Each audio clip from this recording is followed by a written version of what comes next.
بعنوان في القلب يا الحبيب، كلمات الشاعر أحمد العزاني أبو فارس، ردا على قصيدة الشاعر الإماراتية الذي يقول فيها: خذني زيارة تل أبيب.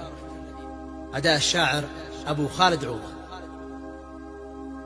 في القلب يا القدس الحبيب، حاضر ولا يمكن تغيب، ما بان بيعك للغريب، لو طبعوا مليون عام، لو طبعوا مليون عام، لو طبعوا مليون عام. في القلب يا القدس الحبيب، حاضر ولا يمكن تغيب، ما بان بيعك للغريب، لو طبعوا مليون عام. عشنا على حبك صغار، ما بنفرط بكبار، قضيتك مش للإيجار ولا مناحة للسلام. للقدس كم حضن الحروب وكم تجشعنا الصعوب، ليلك تحملنا الخطوب، ما بنفرط باحترام. ولو تطبع دولتك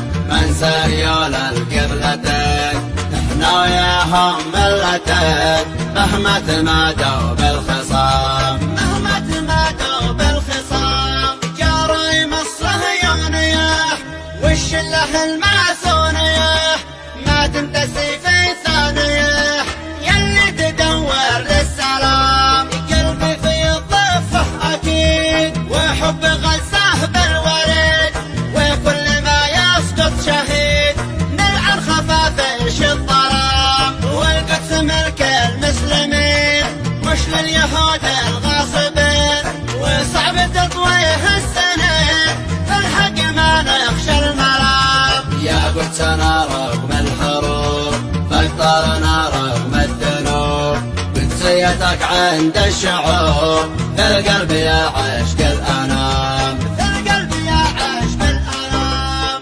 ويشهد الله العظيم إن على العهد القديم لما نحرر أورشليم من قبضة أولاد الحرام. يا أصحاب شلة بنيامين، المسجد الأقصى ثمين، نقسم لكم بالله يمين ما نتركه بيد اللئام. هذه فلسطين الهبة نحبها منذ الصبا، وانصارها داخل سبا متوث به للاقتحام. واهل اليمن ما يتركوك، يا القدس ما بيخذلوك، في كل لحظة ينصروك، بالفعل ما هو بالكلام، بالفعل ما هو بالكلام. نقولها من دون من، يا القدس لن تدفع ثمن.